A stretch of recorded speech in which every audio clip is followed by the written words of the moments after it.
Hello, friends. In this video, we want to share the stories of people who have recently left this world. Their lives and legacies deserve to be remembered, and we hope you will discover something meaningful about them today. Before we begin, please subscribe to our channel and give this video a like. Now, let's get started. Joseph Dubet died on September 5, 2025, leaving behind a life story that embodied resilience, talent, and the spirit of South African sport. He was celebrated as a pioneering weightlifter, remembered for his powerful presence on the international stage and for being one of the athletes who carried the pride of his country into the arena during an era of both athletic challenge and social transformation. His achievements were not only medals and competitions, but also the inspiration he offered to younger generations who saw in him proof that determination could overcome adversity. Born in 1944 in Durban, South Africa, Joseph Dubet grew up in a modest household where physical labor and discipline were part of daily life. From a young age, he was drawn to physical activity, fascinated by strength and endurance. While his peers gravitated toward more common sports, Dubet found himself captivated by the art of weightlifting, the precision, the technique, and the ability to push the human body to its absolute limit. His education was shaped both in school and outside of it, where the grit of everyday life formed a toughness of spirit that became the foundation of his athletic journey. As a teenager, he trained with whatever equipment he could find, often improvising weights and routines. These early steps were difficult, but they sharpened his commitment and fueled his desire to test himself against the best. With guidance from local coaches who recognized his raw potential, Dubet began to refine his technique and enter local competitions. By the time he reached adulthood, his talent was undeniable, and he had risen to represent South Africa on the international weightlifting stage. Life after competition was not without its challenges. Dubet worked to balance the recognition of his athletic successes with the quieter responsibilities of life, family, and community. He remained connected to the sport he loved, often attending events and speaking about the discipline and perseverance required to succeed. His voice was steady, filled with the authority of experience, and he was regarded as an elder statesman of weightlifting in South Africa. In his final days, Joseph Dubet was surrounded by the respect of both his peers and the younger athletes who looked to him as a role model. His death marked the end of a remarkable journey, but not the end of his influence into the annals of international sport. With his passing, we mourn the loss of a champion, a mentor, and a symbol of determination. May he be remembered not only for his feats of strength, but also for the strength of his heart and the legacy of inspiration he leaves behind. Stefano Benni died on September 9, 2025, in Bologna, his beloved hometown, at the age of 78 after a prolonged illness. Benni was celebrated for his vibrant satire and imaginative storytelling that earned him the reputation of being Italy's preeminent master of tragicomic fantasy. With over 2.5 million books sold in his homeland and translations into more than 20 languages, he left a mark both commercially and culturally. His debut, Bar Sport, 1976, forged an enduring cultural archetype of the provincial Italian bar, a quirky stage where grotesque characters paraded their whims and eccentricities. He followed with a series of critically acclaimed works, Terra, Elianto, La Compagnia dei Celestini, Baul, Comici Spaventati Guerrieri, Spiriti, Saltatempo, and Margarita Dolcevita, each bursting with neologisms, wordplay, and sharp societal insight. Born on August 12, 1947, in Bologna, Benni grew up in a city that shaped his literary sensibility. He began writing for comic magazines like Il Mago, publishing part of Bar Sport in serial form, and later contributed to satirical publications such as Cuore, Tango, and mainstream outlets like L'Espresso, Panorama, La Repubblica, and Il Manifesto. He also collaborated with Beppe Grillo in television, penning sketches that stirred political controversy and showcased his fearless sense of humor. In the mid-1980s and 1990s, Benni branched out into film. He co-wrote Topo Galileo, 1887, and co-directed Musica per vecchi animali, which was adapted from his novel Comici spaventati guerrieri and featured icons like Dario Fo and Paolo Rossi. Alongside the jazz pianist Umberto Petrin, he explored another creative medium with Misterioso, Viaggio nel silenzio di Thelonious Monk. The depth and diversity of his work reflected a restless imagination and deep empathy for the absurdities of society. Stefano Benni's imagination thrived on paradox. He crafted whimsical worlds populated by fantastical beings, yet his satire cut deeply into the reality of contemporary life, media manipulation, political absurdity, and consumer culture. Critics and readers admired how his playful language masked a profound and sometimes melancholy worldview. For decades, he inspired younger writers and readers, all enamored with his blend of humor, heart, and invention.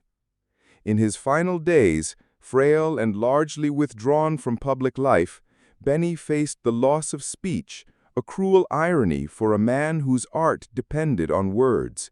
Yet his spirit remained intact, playful, incisive, and profoundly humane. We mourn not merely the passing of an Italian literary giant, but the silence of a voice that made us laugh, reflect, and recognize ourselves in a world filled with absurdity. May his words continue to dance across pages and minds, and may his imagination live forever among us.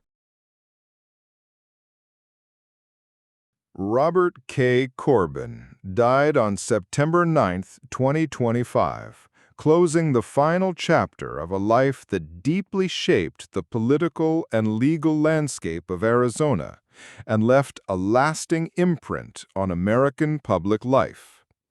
He was most widely known for his role as Arizona's Attorney General, a position he held longer than anyone else in the state's history, from 1979 to 1991.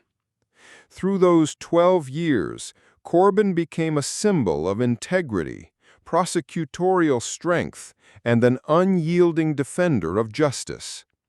Later, as president of the National Rifle Association in the early 1990s, he further underscored his devotion to issues of rights and responsibilities that extended beyond state borders.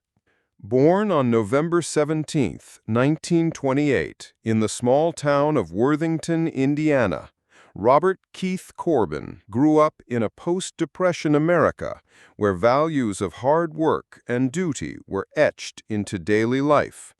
His childhood was modest, shaped by family and community bonds, but also by an awareness of the larger world beyond his town.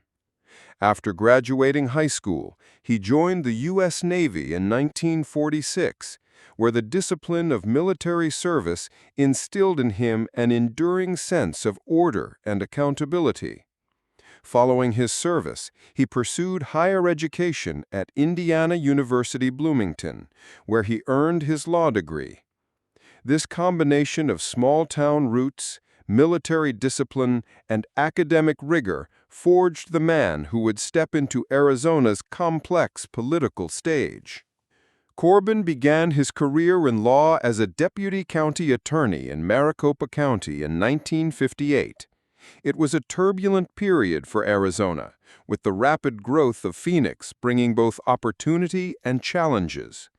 By 1964, he had risen to the position of county attorney, where he proved himself in the crucible of real-world cases, balancing public safety with fairness.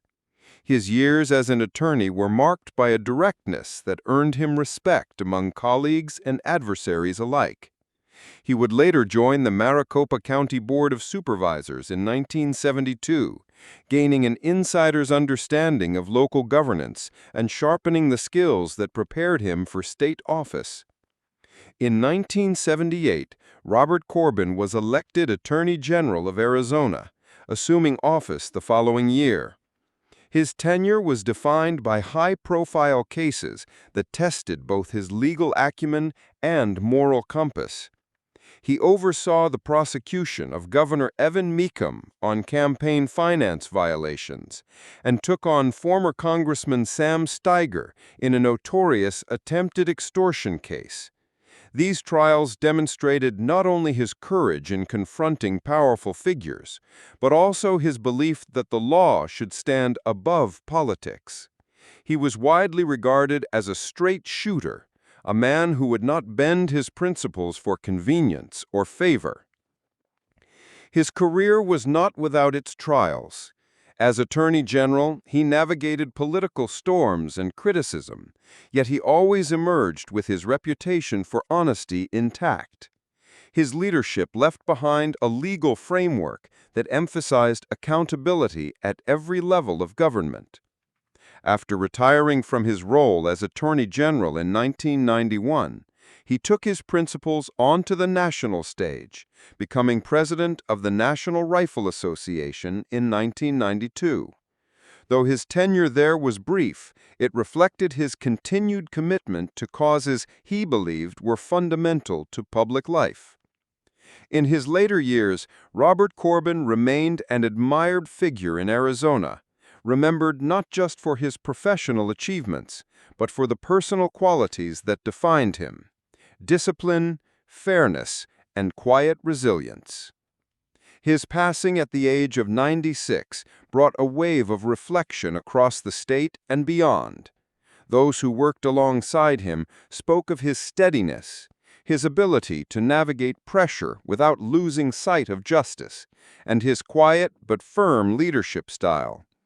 As we remember Robert K. Corbin, we mourn not only the loss of a man, but of a voice that once stood unwavering against corruption, injustice, and compromise of principle. May he be remembered with gratitude and respect, and may his legacy continue to inspire those who step into the demanding yet noble path of public service. Clint Eastwood was born on May 31, 1930, and over the course of his long life, he became one of the most influential figures in American cinema. His greatest achievement lies in the dual legacy he carved for himself. First, as a rugged and charismatic actor who embodied a uniquely American sense of resilience and independence, and later as an accomplished director who redefined storytelling in Hollywood. Few individuals in the history of film have balanced both roles with such mastery, and Eastwood's career stands as a testament to creative evolution, perseverance, and artistic authority. He was born in San Francisco, California, during the early years of the Great Depression. His family moved frequently in search of work, instilling in him an adaptability and toughness that would later define his screen persona. Growing up in working-class neighborhoods, Eastwood was known as a quiet, observant boy who enjoyed outdoor activities and developed an early appreciation for physical strength and independence. Eastwood attended Oakland Technical High School, although his path through education was unconventional. Teachers noted his potential, but he was never a model student. His energy was drawn more to hands-on pursuits and practical skills. After high school, he worked a series of jobs that ranged from lifeguard to steelworker, jobs that gave him a first-hand understanding of resilience and labor, themes that would later surface in his films. Eventually, he studied acting more seriously, drawn to the possibilities of performance and expression, even while uncertainty about the future remained. His early career began modestly, with bit parts and auditions that often led nowhere. He took small roles in low-budget films and found himself navigating the difficulties of Hollywood's competitive environment. Yet his tall frame, striking looks, and understated manner caught the attention of casting agents. Eastwood's persistence led him to his first significant break with the television series Rawhide in the late 1950s, where he played Rowdy Yates. The show introduced him to a wide audience and gave him the opportunity to refine his craft. But more importantly, it set the stage for his later transformation into an international film icon. Clint Eastwood's career truly began to ascend in the 1960s, when he became a cultural icon through his collaboration with Italian director Sergio Leone. Cast as the enigmatic man with no name in A Fistful of Dollars, 1964, For a Few Dollars More, 1965, and The Good, the Bad, and the Ugly, 1966, Eastwood embodied a new kind of Western hero, laconic, morally ambiguous, yet irresistibly charismatic. These films not only redefined the Western genre, but also transformed Eastwood into an international star. By the late 1960s and early 1970s, Eastwood's fame gave him financial independence, and he began living a lifestyle that reflected both success and restraint. Unlike some Hollywood contemporaries, he avoided constant flamboyance, yet he invested wisely in real estate, purchased ranch properties, and developed a lifelong love for Carmel by the Sea, California, where he would eventually serve as mayor decades later. His homes mirrored his personality, comfortable, open, and close to nature, rather than excessive. Cars, however, fascinated him, and he often drove luxury models that reflected the taste of his era. During his 30s and 40s, Eastwood was deeply immersed in work, but also carved out time for leisure. He was an avid golfer and relished the privacy of outdoor sports. His ranch became both a retreat and a working environment, where he could escape the demands of Hollywood and embrace the physical, grounded lifestyle that had always appealed to him. Friends often recalled his discipline. He rose early, kept a strict routine, and preferred moments of quiet reflection to the typical party circuits of Los Angeles. The 1970s marked a new chapter as he created the iconic character Harry Callahan in Dirty Harry, 1971. The role amplified his status, cementing him as a figure who represented both rugged justice and controversy. Success brought him immense wealth, and he became one of Hollywood's most bankable stars. By the time he reached his 50s, he had already transitioned into directing, shaping projects with a vision that fused economy, realism, and emotional gravity. Off-screen, Eastwood's life was a blend of discipline and indulgence. He enjoyed good food, fine wine, and quiet evenings with music, particularly jazz, a genre he loved passionately and later supported as a director and composer.